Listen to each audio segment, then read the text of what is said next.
pour considérer la parole inspirée du Seigneur.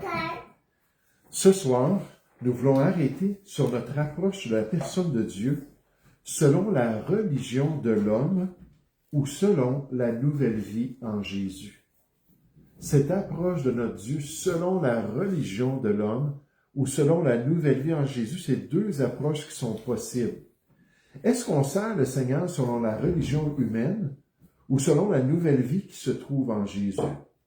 Est-ce qu'on vit pour lui en suivant une religion quelconque ou en dépendant de son esprit qui est donné lors de notre salut biblique? Est-ce qu'on pratique la volonté de Dieu par l'approche purement religieuse de l'homme ou par la grâce de la nouveauté de vie qui est possible grâce à la croix du Calvaire? Et l'apôtre Paul parle de cette réalité existentielle au niveau du peuple juif dans le passage qu'on va voir dans un instant.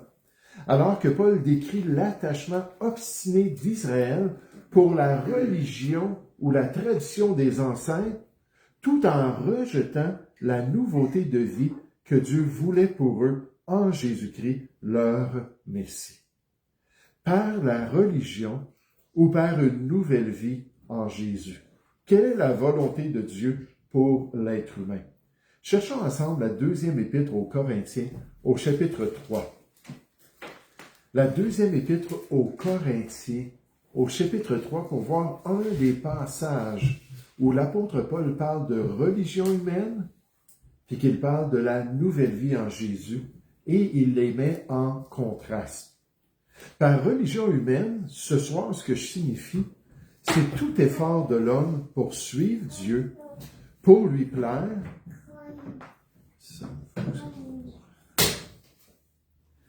Donc, par religion humaine, ce qu'on signifie ce soir, c'est tout effort de l'homme pour suivre Dieu, pour lui plaire ou pour obtenir sa faveur, mais sans la conversion ou sans la nouvelle naissance spirituelle, la nouvelle vie qui vient d'en haut.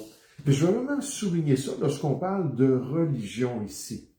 On parle des efforts de l'homme, mais sans se tourner vers la grâce de Dieu. Sans expérimenter la nouvelle vie qui se trouve en Jésus-Christ, mais juste en étant religieux puis désirant plaire à Dieu. Puis la religion, c'est certainement la voie la plus facile dans ce dilemme-là. La religion ou cette nouvelle vie qui se trouve en Jésus. Puisqu'elle n'implique pas une rétrospective personnelle profonde, elle n'implique pas une repentance envers notre ancienne vie et un besoin de mettre sa foi entière dans l'œuvre accomplie par Jésus sur la croix du Calvaire. Cette option de la religion comme moyen de servir Dieu et lui plaire est la voie favorisée par l'être humain, comme on le voit dans toutes les religions humaines et leur popularité parmi les nations.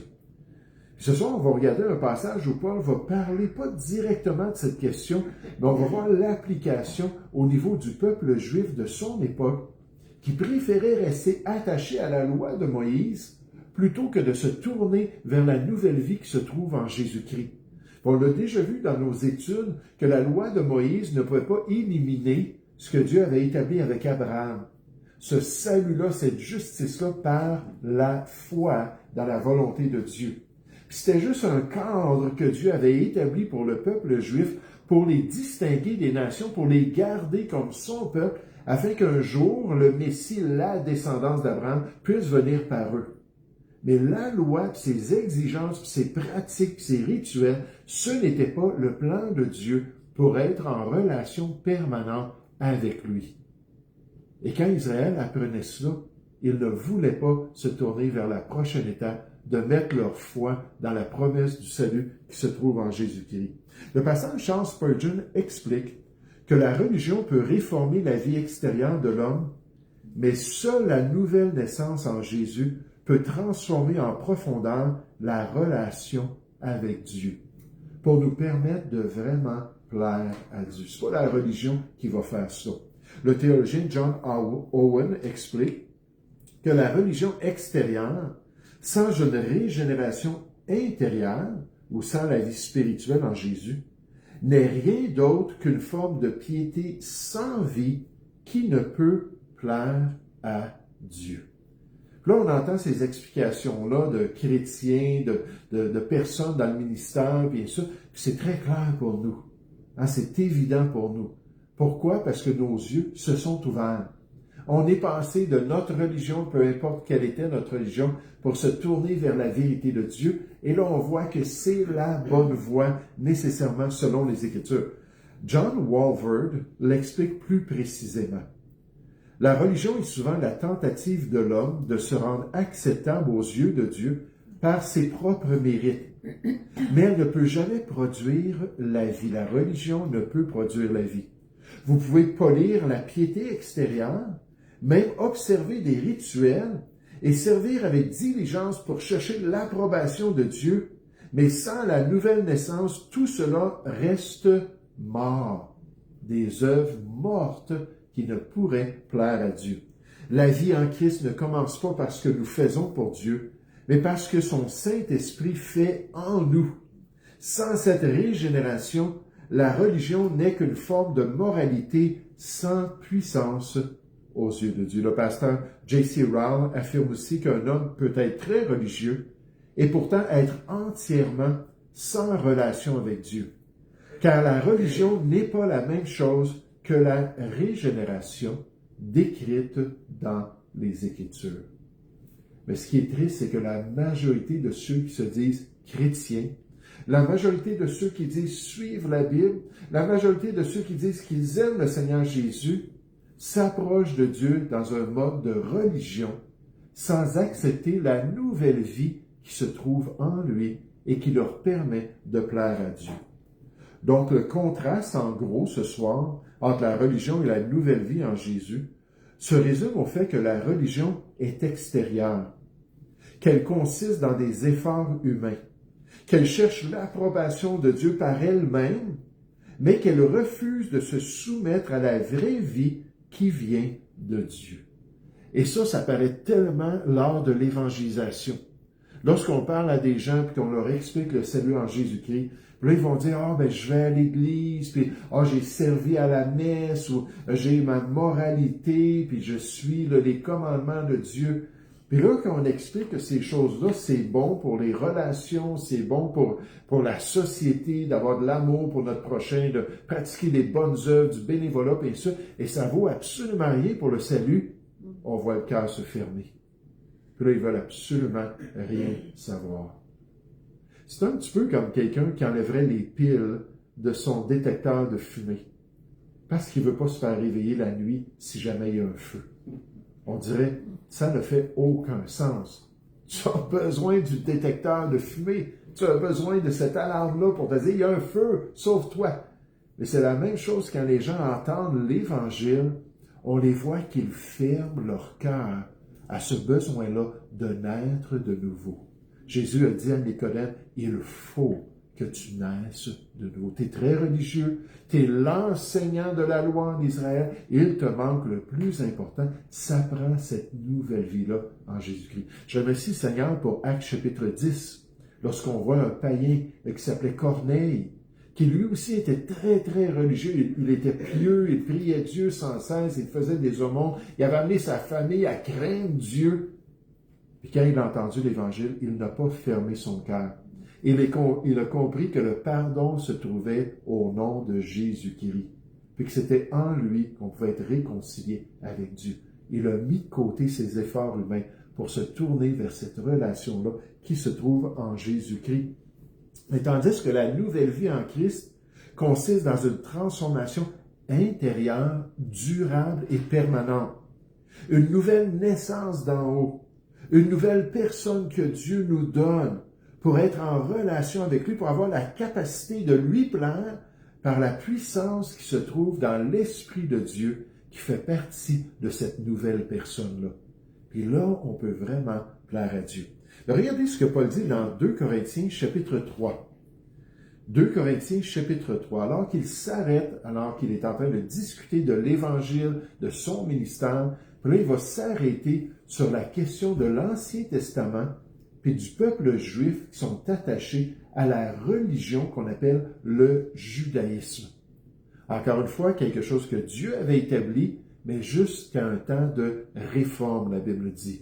jusqu'à la venue de la nouvelle alliance qu'ils devaient recevoir. Il dit au verset 1, « Commençons-nous de nouveau à nous recommander nous-mêmes, ou avons-nous besoin, comme quelques-uns, de lettres de recommandation auprès de vous ou de votre part? » Donc, est-ce qu'on a besoin de prouver qu'on est vraiment les serviteurs de Dieu? Verset 2, « C'est vous qui êtes notre lettre, écrite dans nos cœurs, connue et lue de tous les hommes à cause de la transformation des Corinthiens.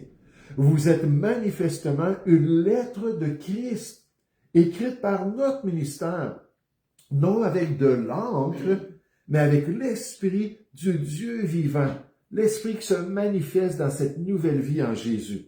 Non sur des tables de pierre, puis là il rentre dans la question de l'Ancien Testament, mais sur des tables de chair sur les cœurs. Cette assurance-là, nous l'avons par Christ auprès de Dieu. Ce n'est pas à dire que nous soyons par nous-mêmes capables de concevoir quelque chose comme venant de nous-mêmes. Notre capacité, au contraire, vient de Dieu. Parce que là, ce n'est pas les efforts humains, c'est l'œuvre de Dieu lui-même. Verset 6, « Il, le Seigneur, nous sommes aussi rendus capables d'être ministres d'une nouvelle alliance, non de la lettre, où on pourrait parler des commandements ou des instructions extérieures seules, comme à l'époque de Moïse, mais de l'Esprit, l'œuvre dans le cœur de ceux qui sont sauvés. Car la lettre tue, étant incapable de produire cette nouvelle vie-là, cette marche qui plaît à Dieu, mais l'Esprit vivifie, donne la capacité spirituelle de plaire à Dieu. Verset 7. Or, si le ministère de la mort, gravé avec des lettres sur des pierres, comme sur le mont Sinaï, lors de la réception des 10 commandements par Moïse, a été glorieux, au point que les fils d'Israël ne pouvaient fixer les regards sur le visage de Moïse, à cause de la gloire de son visage, qu'il côtoyait la gloire de Dieu, puis là, ça rayonnait. Bien que cette gloire ait été passagère, combien le ministère de l'Esprit dans cette nouvelle vie-là ne sera-t-il pas plus glorieux? Si le ministère de la condamnation a été glorieux, le ministère de la justice est de beaucoup supérieur en gloire à cause d'une transformation profonde et durable qui vient par le salut. Verset 10. Et sous ce rapport, ce qui a été glorieux ne l'a point été en comparaison avec la vraie gloire de l'œuvre de Dieu, à cause de cette gloire qui lui est supérieure. En effet, si ce qui était passager a été glorieux lors de la loi, ce qui est permanent est bien plus glorieux dans cette transformation qui vient en Jésus-Christ. Ayant donc cette espérance, nous usons d'une grande liberté. Et nous ne faisons pas comme Moïse qui mettait un voile sur son visage pour cacher la gloire temporaire de Dieu. Pour que les fils d'Israël ne fixent pas les regards sur la fin de ce qui était passager, mais ils, et là on parle de ce peuple-là, le peuple juif, puis même à l'époque d'Israël, qui était attaché aux commandements, qui était attaché à ces ordonnances, ces rituels, ces efforts pour plaire à Dieu, ils sont devenus durs d'entendement. Ils ont enlevé les batteries du détecteur de fumée. Ils ont fermé leur cœur à la vérité. Car jusqu'à ce jour, le même voile demeure quand ils font la lecture de l'Ancien Testament, un voile d'aveuglement sur les Juifs comme sur les gens religieux de notre époque. Vous savez, c'est frappant, dans Jean 5, 39, Jésus a dit aux chefs religieux, « Vous sondez les Écritures, donc vous sondez l'Ancien Testament, parce que vous croyez avoir en elles, les Écritures, la vie éternelle. Ce sont elles qui rendent témoignage de moi, et vous ne voulez pas venir à moi pour avoir la vie. » Puis à travers l'histoire, les rabbins, à travers l'histoire, les chefs d'Israël, ont enlevé des passages de l'Ancien Testament comme Ésaïe chapitre 53 dans les lectures officielles au niveau des synagogues, bien sûr, parce que ils ne veulent pas que ça fasse une controverse puis que ça pointe vers l'œuvre de Jésus-Christ. Donc, ils vont arriver dans leur lecture dans Ésaïe chapitre 52, Puis là, la semaine prochaine, on continue avec Ésaïe chapitre 54. Puis ils vont sauter des passages comme ça parce qu'ils ont le cœur fermé. Ils ne veulent pas venir à Jésus pour avoir la vie. Ils ont ce voile-là dans leurs ailes religieux, même en face de la parole de Dieu. Donc, on nous dit, il ne se lève pas, ce voile-là, verset 14, parce que c'est en Christ qu'il disparaît. Quand on accepte, quand on se repent, quand on se tourne vers la nouvelle alliance. Jusqu'à ce jour, quand on lit Moïse, un voile est jeté sur leur cœur comme sur le cœur des gens religieux. Mais lorsque les cœurs se convertissent au Seigneur, se tournent vers lui, abandonnent leur voix pour croire en lui, le voile est ôté. Et là, la personne voit clairement, comme nous aujourd'hui, que nous sommes détournés de notre religion. Moi, j'étais un athée nécessairement, mais c'est une forme de religion, c'est l'humanisme dans son excellence. Je croyais dans l'homme et dans rien d'autre. Puis à un moment donné, j'ai dit, OK, je suis prêt à me tourner vers Jésus et à croire en lui. Puis après ça, c'est devenu évident qu'il n'y avait qu'un seul chemin, qu'il n'y avait qu'une vérité, qu'il n'y avait qu'une voie qui menait au Père, celle qui se trouve en Jésus-Christ. Verset 17. Or, le Seigneur, c'est l'Esprit lorsqu'on reçoit la nouvelle vie. Et là où est l'Esprit du Seigneur, là est la liberté. Quelle différence une fois qu'on est sauvé. Et j'aime tellement les témoignages de personnes comme Joseph Tremblay, qui était un prêtre catholique, qui était zélé pour l'Église mère. Puis à un moment donné, il a compris l'Évangile, ses yeux se sont ouverts, il s'est détourné de cette religion-là. Parce qu'il voyait que ce n'était pas dans les sacrements puis dans les dogmes de cette religion-là qu'on avait la vraie vie en Jésus-Christ. La même chose pour Martin Luther, le réformateur du 16e siècle. Je pense à Charles Chéniky, plus près de chez nous, à Longueuil. Lui aussi, un prêtre catholique. Puis à un moment donné, il a saisi l'Évangile, puis s'est détourné de la fausseté, de la religion humaine, puis des efforts humains pour croire seulement en Jésus-Christ. Puis après ça, ses yeux se sont ouverts. Puis il a vu la différence. Verset 18. Nous tous dont le visage découvert reflète la gloire du Seigneur, cette gloire permanente dans la nouvelle vie en Jésus-Christ, nous sommes transformés en la même image, cette image de Jésus-Christ, de gloire en gloire par l'Esprit du Seigneur. Et là, on peut marcher avec Dieu. Là, on peut être agréable au Seigneur. Là, on peut vivre une vie qui lui plaît. Qu'est-ce que l'apôtre Paul enseigne dans ce chapitre aux Corinthiens? Il explique que la loi de Moïse, comme instruction temporaire de la volonté de Dieu, ne pouvait donner une vie permanente au peuple et une relation avec le Seigneur. Que comme la religion aujourd'hui ne le fait pas non plus, ça prenait une nouvelle alliance, ça prenait un nouveau cœur, il fallait devenir une nouvelle créature en Jésus-Christ. Et lorsqu'un juif ou un non-juif se tournait vers le salut en Jésus, vers cette nouvelle vie en lui, que la grande différence paraissait entre les efforts d'obéissance purement humains et la présence de l'esprit de vie dans le cœur du croyant qui lui permettait alors de servir librement son Seigneur et son Maître. Et ça fait toute la différence. Et ça revient tout à travers les Écritures. C'est une des choses qui est le plus triste quand on parle avec des témoins de Jéhovah, zélés pour l'organisation, quand on parle avec des Mormons, zélés pour l'Église de Jésus-Christ, les saints des derniers temps, quand on parle avec des catholiques, quand on parle avec n'importe qui dans une religion même païenne, qui vont essayer de plaire à leur divinité, bien sûr, puis là qu'on leur présente ces vérités-là, de voir comment le cœur se ferme si facilement. Ce ne sont pas des vrais Corneilles, ce ne sont pas des vrais Nicodèmes qui sont prêts à remettre en question puis à avoir une vraie relation avec Dieu. Le docteur J. Packer explique cette distinction lorsqu'il dit « On peut être extrêmement religieux, dévoué à la parole de Dieu, impliqué dans une église quelconque, tout en étant spirituellement mort. La religion est une activité humaine. La vie nouvelle est une création divine. Servir Dieu pour gagner son approbation est le chemin du pharisien. Servir Dieu par la puissance de la vie nouvelle qu'il possède est le chemin du disciple. La nouvelle naissance est l'entrée indispensable dans le royaume, car elle seule nous donne un cœur capable d'aimer Dieu plutôt que de simplement le suivre et le craindre, nécessairement selon nos idées religieuses.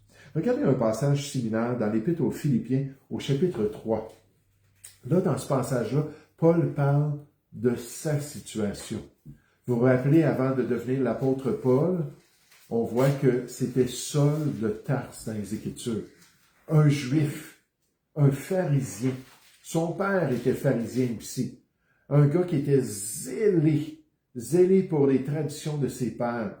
Un gars qui surpassait même les autres de son âge par cette piété-là envers Dieu. Mais une personne qui a rencontré Jésus-Christ et qui a été prêt à changer pour avoir une vraie relation avec lui. Là, il va décrire le contraste ici dans Philippiens chapitre 3, à partir du verset 1. Philippiens 3, verset 1. Au reste, mes frères, réjouissez-vous dans le Seigneur, dans son œuvre pour notre salut. C'est le grand sujet de joie du chrétien. Je ne me lasse point de vous écrire les mêmes choses, et pour vous cela est salutaire. Prenez garde aux chiens. Et ça peut paraître un peu insolent comme déclaration. C'était une déclaration qui était bien acceptée à l'époque pour parler des gens qui étaient vraiment trompeurs, qui étaient vraiment méchants. Prenez garde aux chiens. Prenez garde aux mauvais ouvriers dans l'œuvre de Dieu. Prenez garde aux faux circoncis. Peut-être circoncis dans la chair. Dans Romains chapitre 2, on parle des Juifs, circoncis dans la chair, mais qui avaient besoin d'une circoncision dans le cœur. Si les deux n'étaient pas là, ce n'était pas le plan de Dieu. Même dans l'Ancien Testament, Jérémie 9, 25, Dieu a dit que le jour allait venir où il allait punir tous ceux qui étaient circoncis dans la chair, mais non pas circoncis dans leur cœur, qui n'avaient pas une transformation intérieure. Il dit, verset 3, « Car les circoncis avec un nouveau cœur, c'est nous, qui rendons à Dieu notre culte par l'Esprit de Dieu, grâce à cette nouvelle vie-là qui vient seulement en Jésus-Christ. » On ne peut pas avoir l'Esprit sauf dans le salut en Jésus-Christ. Donc, nous, on a vraiment le culte qui plaît à Dieu, qui nous glorifions en Jésus-Christ, en lui seul, puis en sa justice seule, et qui ne mettons point notre confiance en la chair, totalement le contraire de la religion humaine. On n'a aucun appui en nous-mêmes, dans nos œuvres, dans nos efforts personnels, pour obtenir notre salut. On ne met point notre confiance en la chair, c'est par l'Esprit de Dieu, c'est en Jésus-Christ, le tout est fait en lui. Verset 4. Moi aussi, cependant, il dit, je veux vous expliquer mon parcours. J'aurais sujet de mettre ma confiance en la chair, si je pense à la religion humaine. Si quelqu'un croit pouvoir se confier en la chair, je le puis bien davantage. Moi, circoncis le 8e jour, de la race d'Israël, de la tribu de Benjamin, hébreu, né d'hébreu. Donc, je suis vraiment, mes parents étaient des vrais juifs. Je suis pas un bâtard, là. Quant à la loi, pharisien, qui est décrit dans le livre des Actes comme la secte la plus stricte du judaïsme. Verset 6. Quant aux zèles, persécuteurs de l'Église, irréprochables à l'égard de la justice de la loi. Mais ces choses qui étaient pour moi des gains, dans cette perspective religieuse humaine, je les ai regardées comme une perte à cause de Christ. Et même je regarde toutes choses comme une perte à cause de l'excellence de la connaissance de Jésus-Christ, mon Seigneur, pour lequel j'ai renoncé à tout un changement. Je le regarde comme de la boue, des déchets, des rebuts ou des vidanges sans aucune valeur, afin de gagner Christ et d'être trouvé en lui, non avec ma justice, celle qui vient de la loi, celle qui vient de la religion humaine, mais avec celle qui s'obtient par la foi en Christ, la justice qui vient de Dieu par la foi. Lorsqu'on accepte que Jésus a tout accompli et que tout se trouve en lui. Le pasteur MacArthur le rappelle, Paul considérait tous ses privilèges religieux comme une perte, car il ne pouvait pas le conduire à une connaissance salvatrice sans Christ. C'est impossible que la religion humaine nous permette de connaître Dieu personnellement. Ce qu'elle peut faire, comme avec Nicodème, Corneille, et ça, c'est de nous disposer à entendre le message de Dieu. Quel est l'homme qui craint l'Éternel ainsi? L'Éternel lui montrera la voie qu'il doit choisir. On nous dit dans le psaume, je dirais 22, verset 15, mais je pense pas. Je pense que la référence est fausse. Mais donc, Dieu nous dit que c'est impossible de pouvoir, par nous-mêmes, être sauvés. Puis si on est vraiment religieux, puis qu'on entend l'Évangile, mais là, de se mettre de côté notre religiosité, de tourner vers Dieu. L'enseignant John Stott confirme que le vrai christianisme biblique ne se trouve pas dans une performance religieuse, mais dans le fait d'être trouvé en Christ, revêtu de sa justice. Alors, ce soir, on revient à notre question initiale. Pour nous approcher de Dieu, pour servir le Seigneur, est-ce qu'on va le faire selon la religion de l'homme ou grâce à la nouvelle vie qui se trouve en Jésus? La réponse est bien claire dans les Écritures. Ça ne se trouve pas dans l'être humain, ça se trouve entièrement en Dieu. Puis une personne religieuse, une personne même qui se dit chrétienne, mais qui se confie dans ses propres efforts, doit se repentir pour recevoir cette vraie vie-là qui se trouve en Jésus-Christ. Afin de marcher selon la vraie vie chrétienne et d'être vraiment agréable au Seigneur. Et c'était mon but ce soir, encore une fois, de donner cette exhortation-là. Je sais qu'il y a beaucoup de gens qui viennent de différents pays où on leur a dit dès leur enfance que s'ils n'étaient pas musulmans, ils étaient chrétiens. Puis là, ils arrivent ici au Canada, puis ils ont cette mentalité-là, je suis chrétien. Ils assistent même dans des bonnes églises parce qu'ils aiment entendre la parole de Dieu. Mais ces gens-là peuvent passer toute leur vie à écouter le message du Seigneur s'ils ne se repentent pas pour avoir un nouveau cœur et une nouvelle vie en Jésus-Christ. Ces gens-là ne sont pas du tout agréables à Dieu. C'est une forme de piété qui renie la puissance du salut en Jésus-Christ. Nous allons prier ensemble. Père Céleste, j'aimerais te remercier ce soir pour ce temps que nous avons passé dans les Écritures et cette grande question, Seigneur, entre la religion de l'homme puis entre la nouvelle vie en Jésus-Christ. Et dans les Écritures, il y a tellement de témoignages, dans les Écritures, il y a tellement d'exemples, dans les Écritures, il y a tellement d'enseignements qui nous montrent que dans ton plan, il faut naître de nouveau pour pouvoir marcher avec toi. Et dans la prochaine vie, Seigneur, on ne pourra pas voir le royaume des cieux, on ne pourra pas entrer dans ton royaume si on n'a pas expérimenté la nouvelle vie en Jésus. Alors, ce n'est pas notre religion, ce ne sont pas nos efforts, nos sacrements ou quoi que ce soit, notre adhérence à un groupe quelconque qui va nous permettre d'aller au ciel. C'est seulement l'œuvre du Seigneur Jésus. Oh, aide-nous à nous tourner vers lui, à croire en lui et à recevoir cette nouvelle vie pour être en communion avec toi. Nous te prions au nom du Seigneur Jésus. Amen.